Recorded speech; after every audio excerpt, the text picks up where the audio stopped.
고마우신 하나님, 또 연휴를 잘 보내고 또 일상으로 돌아가는 이런 시점입니다. 지난 시간 지켜주시고 돌봐주신 거 감사드리고, 또 펼쳐지는 오늘 하루의 삶 속에서 또 우리가 무한한 하나님의 사랑과 은혜를 온전히 느끼고 또 누리며 살아가는 하루가 되게 하여 주시옵소서.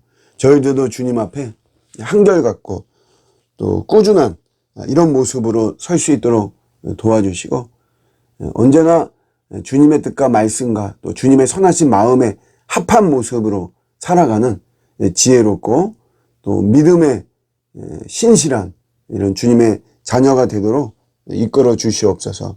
감사드리고 예수님의 이름으로 기도드립니다. 아멘. 오늘 주시는 말씀은 이사야서 66장 24절입니다. 이사야서 마지막 절입니다. 그들이 나가서 내게 패역한 자들의 시체들을 볼 것이라. 그 벌레가 죽지 아니하며 그 불이 꺼지지 아니하여 모든 혈육에게 가증함이 되리라. 아멘. 이사야서가 이제 우리 1장 시작할 때 소도 주인을 알고 또 나귀도 주인을 아는데 이스라엘은 주인을 모른다, 하나님을 모른다라고 이렇게 시작이 되죠. 이런 가운데 이사야가 픽업이 되고 또 사역을 하게 됩니다. 전체적인 내용은 바벨론의 포로가 될 것이다, 너희가 정신 차리지 않으면 바벨론의 포로가 될 것이다, 이렇게 이야기하고, 그리고 후반부로 가서는 그러나 바벨론에서 이 포로에서 회복될 것이다 라고 하는 이런 예언이 이사야 전체를 이루고 있습니다. 그러면서 이제 마지막이 끝나거든요. 그런데 이제 이 마지막이 사실 어떤 이 해피엔딩의 이런 이미지로 끝나면 좋지만, 마치 어떤 위협하고 협박하는, 뭐 이 새벽부터 뭐 시체라고 하는 말, 벌레가 죽지 않는다, 뭐 불이 꺼지지 않는다, 뭐 이런 말이 나오니까 사실 좀 그렇습니다. 저도 다른 구절을 이렇게 묵상하고 이렇게 설교를 할까 이런 생각도 했었는데, 그러나 이사야서 성경이 이제 원래 항상 맨 처음하고 이 마지막이 굉장히 중요하거든요. 그래서 이것도 우리가 이사야서를 온전히 이해하려면 이 구절이 의미하는 바를 알아야지만이 또 온전히 이해할 수 있다고 해서 생각이 돼서 이 구절을 이야기를 합니다. 결국 24절이 말하는 것은 뭐냐면 회복을 이야기하면서 마지막은 이렇게 끝나는 건데, 무조건적인 구원은 없다는 거죠. 다시 말하면 분명하게 구원자인 그리스도 예수를 믿어야 된다. 메시아로 오는 그 메시아를 믿어야 된다라고 하는 거를, 이게 분명하게, 이게 중요하죠. 그러지 않으면 이렇게 이제 24절의 내용처럼 흉악한 이런 모습이 된다라고 하는 거를 이야기를 하는 것입니다. 가짜 구원에 미혹되지 말고 가짜 평화에 미혹되지 말라라고 하는 그런 메시지입니다. 디모데후서 3장 5절에 말세의 특징을 이야기할 때 보면 경건의 모양은 있으나 경건의 능력은 부인한다 그랬어요. 경건의 모양은 있죠.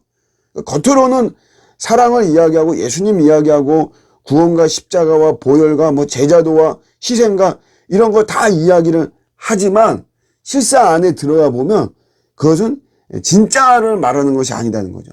진짜 복음이 아니라는 것이에요. 리차드 마우의 왜곡된 진리라고 하는 책을 좀 보고 있는데, 거기에 어떤 선교사님 이야기가 나와요.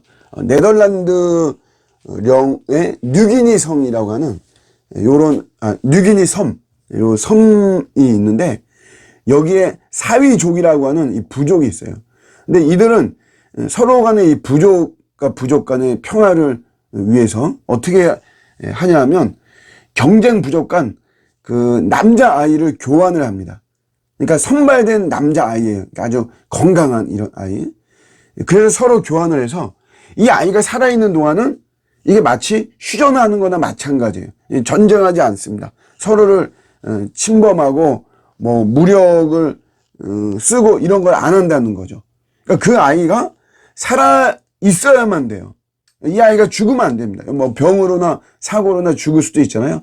그러면 안 되죠. 살아 있으면 좋은데 사실은 언제 죽을지 모르는 불안함이 있는 것이에요.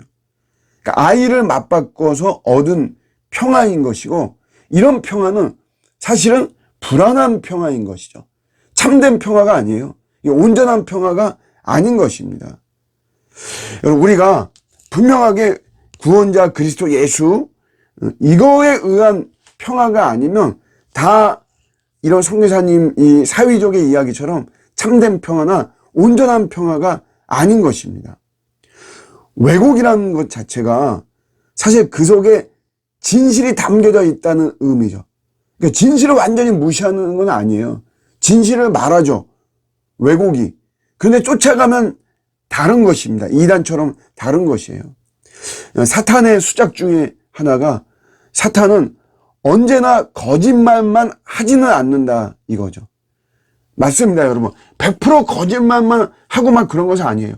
옳은 말을 하다가 결정적일 때 이들이 거짓말하는 거죠. 그 왜곡시키는 거죠. 그게 선악과로 타락을 시킬 때 이런 말을 했어요. 선악과를 먹는 날에는 너희들 눈이 밝아진다라고 사탄이 말하죠. 근데 실제로 눈이 밝아졌죠. 틀린 말을 하는 것은 아니에요. 그런데 결정적인 거예요. 창세기 2장 17절에 선악을 알게 하는 나무의 열매는 먹지 마라. 너가 먹는 날에는 반드시 죽으리라. 하나님 말씀하셨거든요. 하나님과의 분리, 죄의 종이 된다 이거예요. 반드시 죽으리라. 그런데 3장 4절에 뱀을 이용한 이 사탄은 뱀이 여자에게 이르되 너희가 결코 죽지 아니하리라. 거짓말을 했죠. 반드시 죽으리라 그랬는데 반드시 죽지 않는다. 결코 죽지 않는다. 이게 여러분 왜곡이다라고 하는 것이죠. 무조건적인 사랑과 구원이 아닌 것이에요. 이것을 우리가 놓쳐서는 안 됩니다. 반드시 예수 그리스도가 들어가야 돼요. 예수 그리스도를 믿는 믿음, 신앙, 그게 물타지 말아야 됩니다. 물탄 신앙은 그냥 편할 뿐이에요. 그냥 기분만 좋을 뿐입니다. 그런데 거기에 절대적으로 능력은 없는 것이에요. 물탄 신앙은. 그렇기 때문에 여러분, 우리가 반드시 우리 예수 그리스도를 분명하게 믿는 것이 중요합니다. 그리스도 예수를 믿으며 반드시 예수 그리스도는 우리를 구원합니다. 모든 상황에서도 우리를 구원하게 되어 있습니다.